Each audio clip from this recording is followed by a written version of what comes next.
मिश्रा जी, प्रधानमंत्री और केंद्र सरकार की तरफ से ममता बनर्जी को भी आज न्योता दिया गया।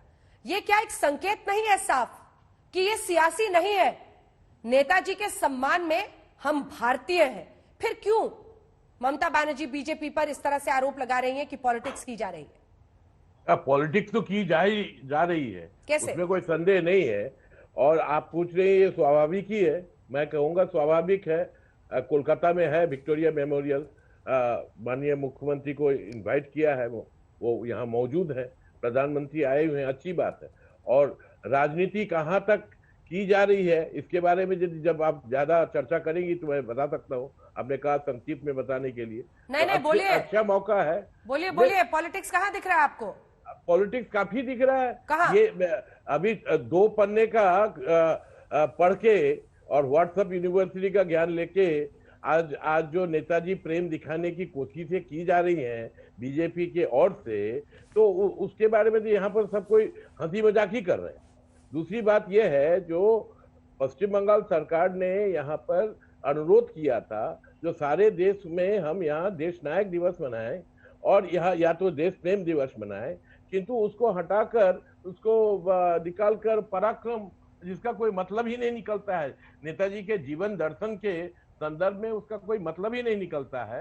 जो लोग नेताजी को जानते हैं, नेताजी के बारे में पढ़ाई है, नेताजी से प्रभावित हैं और नेताजी का जीवन दर्शन को समझने की कोशिश कर रहे हैं, उनके लिए देश नायक, ये जो शब्द है, इसको रविंद्रनाथ टैगोर ने यूज किया था।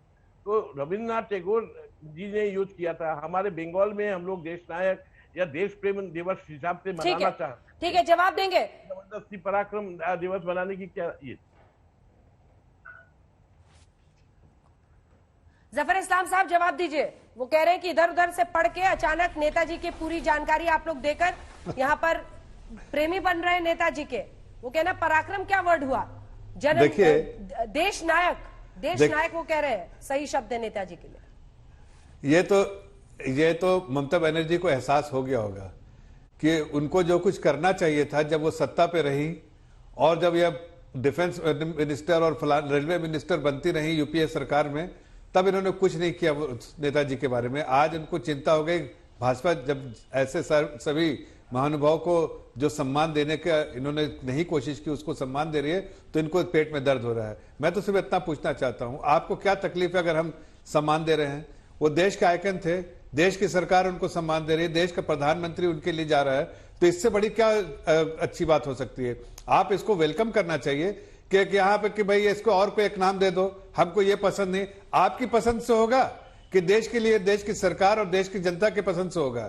सिर्फ आप ही के पसंद, आप पॉलिटिक्स करना चाहते हैं इस मामले में भी, ये जानते हुए कि भाई आज देखिए परेशानी की क्या बात है, आपको हकीकत जानना चाहिए। इसमें ये पॉलिटिक्स करना चाहते हैं, इनको लगता है कि ये सब पॉलिटिक्स करने से वहां की जनता का जो विश्वास खो चुके हैं वो किसी तरह से प्राप्त कर पाएंगे।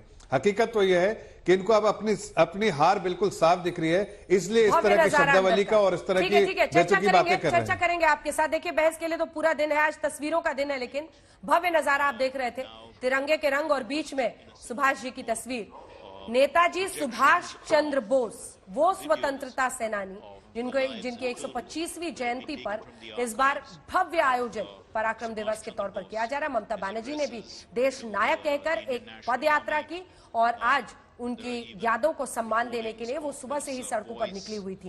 ये तस्वीरें अपने आप में आज एक पूरी कहानी, एक समग्र कहानी। विक्टोरिया मेमोरियल की बाहर से भी तस्वीरें आपने देखी, भव्य ये पूरा आयोजन आज यहाँ पर हो रहा है, कुछ ही देर में बढ़ेगा। क्या आशुतोष जी भी हमारे साथ लगातार बने हुए, गीता भट्ट भी हमारे साथ जुड़ गई है। क्या आशुतोष जी, जल्दी से कमेंट, फिर गीता भट्ट जी मैं आपसे मिलूंगी। क्या आशुतोष जी, आज मुख्यमंत्री को भी यहाँ पर बुलाकर ये संदेश देने की कोशिश नहीं है कि इसको पॉलिटिक्स से छोटा नहीं करना होगा, दिन बड़ा है, सबको साथ रहना है? नहीं, सवाल बुलाने का नहीं है, सवाल ये कि प्रोटोकॉल के तहत मुख्यमंत्री को वहां पर उनकी आवभगत के लिए होना चाहिए था और वो वहां पे मौजूद है।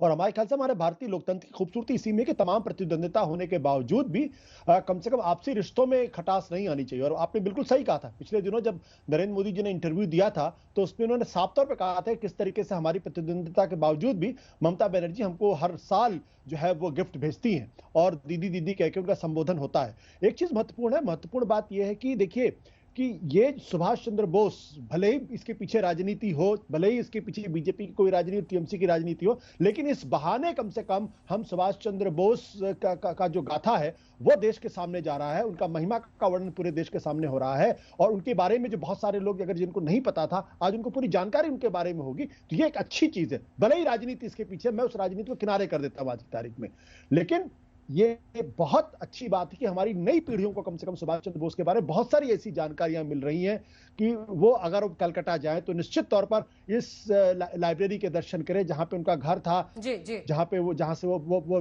भागे थे, वहां जाएं, उनके बारे में पढ़ें, उनके बारे में जाने कि उनका दर्शन क्या था, उनके विचार क्या थे और क्यों उन्होंने कहा था कि तुम मुझे खून दो मैं तुम्हें आजादी दूंगा। ये बहुत बड़े जज्बे की बात है कि कोई आदमी अपना घर छोड़ता है और उसके बाद वो जर्मनी जाता है, जर्मनी से फिर जापान जाता है, जापान जाने के बाद भारत के जो युद्धबंदी थे उनको इकट्ठा करता है, इकट्ठा करने के बाद उनको फौज में तब्दील करता है, अलग अलग टुकड़ियां बनाता है और फिर कूच करता है भारत की आजादी के लिए। वो लड़ाई, वो फौज जीतती नहीं जीतती वो अलग बात है, लेकिन इतना बड़ा बलिदान और इतनी बड़ी तैयारी, इतनी बड़ी हिम्मत का काम भारतीय इतिहास में बहुत कम लोगों ने किया है।